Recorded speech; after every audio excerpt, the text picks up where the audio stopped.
Dungeons & Dragons is a thrilling adventure, one we play together as Dungeon Master and players, but also an adventure itself.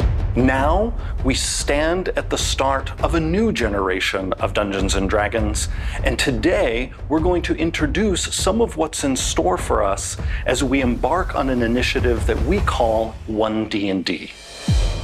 Growing up, I loved fantasy, but I never saw myself as the hero because I didn't think it was possible for someone who looked like me, who acted like me, who was like me to be that hero. We want to continue to reach out to folks who are interested in fantasy, who love storytelling, who enjoy spending time with their friends and creating these collective stories that they can remember for years to come. D&D's been around for 50 years, and there's very little that persists that long that becomes generational, that people can really just not only share, but literally hand down to their kids. What we want to do is just add to that legacy. We did a smart thing with 5th edition by listening to the fans. And what came out of that process was a system that is stable, that is well-loved, that incorporates the best elements of earlier editions. Now that we have that, we are no longer in the position where we think of D&D as an addition. It's just D&D. 5th edition is a rule set that has worked for so many people and has brought so many new and exciting folks into the game. It's more important for us to continue to cultivate and respect and love what it is, that the world has told us is working for them. The sort of change you're going to see isn't about taking anything away from you, isn't about changing any of that stuff that you love. It's much more about giving you more options, giving you more choices you can make, more character types you can play, more magic spells you can cast. Basically, we're very happy with the game the way it is today. We just want to build on that. We're revising the major core rulebooks that every player uses, the Player's Handbook, the Dungeon Master's Guide, the Monster Manual. One of my focuses, specifically, is the Dungeon Master's Guide. I'm going to make some structural changes to make it more friendly to new DMs. When it comes to art for D&D, it's about as versatile as our players. We want to show that the person you are can appear in the worlds of Dungeons & Dragons. That's what 2024 holds, is this promise of getting new versions of the books that are the game you know, but reflect where the game is presently.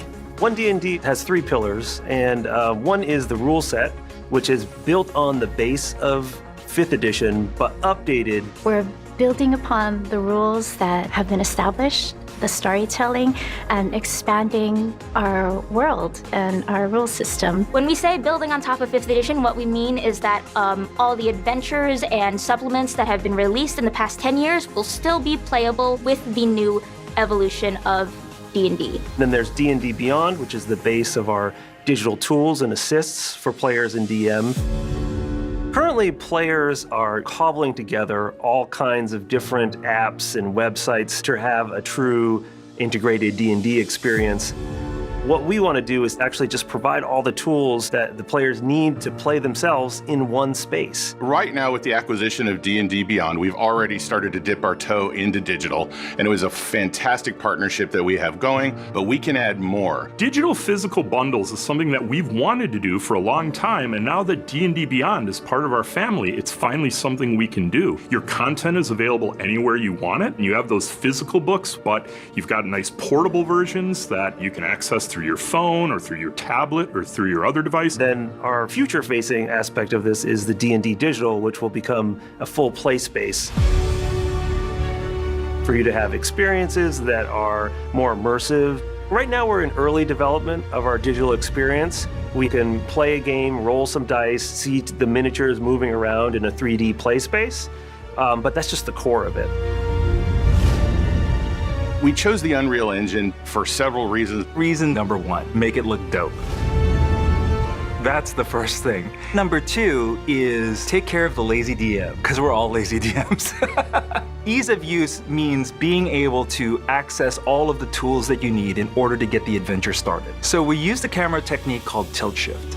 It actually makes things look small. We want to make sure that the experience for you is that you're experiencing a miniature set. The tilt shift camera was really chosen so that people understood that this wasn't a video game, but it is a digital experience. We want to give people more minis, more options for character customization. You can actually change the features, do what you want with it. And you're going to use this miniature approach to tell stories just like you do in physical tabletop. To have your character live. I'm transported there, but I'm not limited by the digital technology. We might give you a pre-made campaign from us that has an exciting castle or keep with a dungeon inside of it, exciting NPCs, but then you're going to be able to take this playset, take it apart, and build your own. We're going to have a really robust tool for you to be able to create your own dungeons. This is just the start of One D&D, and we are relying on all of you to help us out and figure out that future together.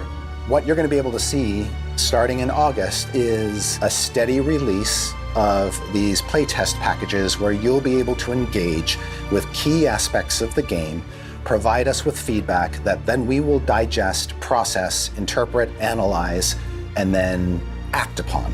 Really, it's you shaping the next generation of Dungeons & Dragons, and we want to hear exactly what you have to say. Playtesting starts today.